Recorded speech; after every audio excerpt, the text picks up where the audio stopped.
സ്ഥാനാർത്ഥികളുടെ ഹാട്രിക് പോരാട്ടം കൊണ്ട് ശ്രദ്ധ നേടിയ മണ്ഡലമാണ് ഇടുക്കി. LDF-നായി മുൻ MP ജോയ്സ് ജോർജും UDF-നായി സിറ്റിംഗ് MP ഡീൻ കുര്യാക്കോസുമാണ് ജനവിധി നേടുന്നത്. NDA സ്ഥാനാർത്ഥിയായി സംഗീത വിശ്വനാഥ് കൂടി എത്തിയതോടെ മൂന്ന് കക്ഷികളുടെയും സ്ഥാനാർത്ഥികൾ അഭിഭാഷകരാണ് എന്ന സവിശേഷതയും ഇടുക്കി മണ്ഡലത്തിന് കൈവന്നു.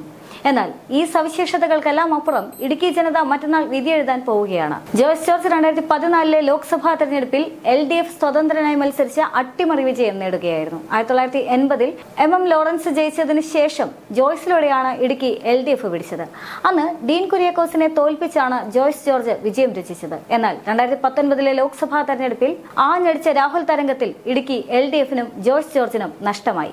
ഇത്തവണയും ജോയ്സിനെ തന്നെയാണ് മണ്ഡലം തിരിച്ചുപിടിക്കാൻ LDF നിയോഗിച്ചിരിക്കുന്നത്. കഴിഞ്ഞ തവണത്തേതിന് വിരുദ്ധമായി സ്വതന്ത്ര സ്ഥാനാർത്ഥിയായിരുന്നിട്ടും അരിവാൾ ചുറ്റിക നക്ഷത്രം ചിഹ്നത്തിലാണ് ജോയ്സ് ജോർജ് മത്സരിക്കുന്നത്. ഗാഡ്ഗിൽ കസ്തൂരി രംഗൻ സമരകാലത്തെ ഊർജ്ജമാണ് 2014 ജോയ്സ് ജോർജിനെ സഹായിച്ചത്. ഈ തെരഞ്ഞെടുപ്പിലും ഗാഡ്ഗിൽ ആണെങ്കിലും കസ്തൂരി രംഗൻ വിഷയമാണെങ്കിലും സജീവമാണ്.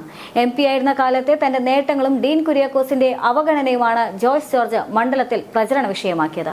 കഴിഞ്ഞ തവണ UDF-നൊപ്പമായിരുന്ന കേരള കോൺഗ്രസിന്റെ പിന്തുണയും ജോയ്സ് ജോർജ് കണ്ണുവെക്കുന്നുണ്ട്. എന്നാൽ ഇടുക്കിയിലെ പ്രധാന പ്രശ്നമായിരുന്ന മനുഷ്യമൃഗ സംഘടനമാണ് ഡീൻ കുര്യാക്കോസ് ഉന്നയിക്കുന്നത്. ഇതിൽ സംസ്ഥാന സർക്കാരിന്റെ പിടിപ്പുകേടാണ് എന്ന ആരോപണവും ഡീൻ കുര്യാക്കോസ് മണ്ഡലത്തിൽ സജീവമായി ഉയർത്തിയിട്ടുണ്ട്. ഒപ്പം മണ്ഡലത്തിൽ നിർണായകമായ കത്തോലിക്ക സഭയുടെ പിന്തുണ ഡീൻ കുര്യാക്കോസിന് അനുകൂലമായേക്കുമെന്നാണ് വിലയിരുത്തൽ.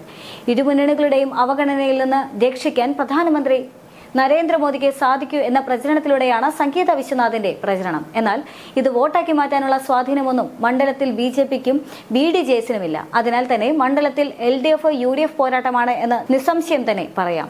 കൃഷി, തോട്ടം, തൊഴിലാളികൾ, വന്യജീവി സംഘർഷം, ഗാഡ്ഗിൽ, കസ്തൂരി രംഗൻ എന്നിവ തന്നെയായിരിക്കും പതിവ് പോലെ ഇടുക്കി ജനത വോട്ട് ചെയ്യുമ്പോൾ പരിഗണിക്കുന്ന വിഷയങ്ങൾ. ഇതുവരെയുള്ള പരസ്പര പോരിൽ സമാസമം നിൽക്കുന്ന ഡീനും ജോയ്സും ഇത്തവണ വോട്ടർമാർക്ക് മുന്നിൽ വെച്ചിരിക്കുന്ന പ്രചരണ വിഷയങ്ങളും ഇതുതന്നെയാണ്.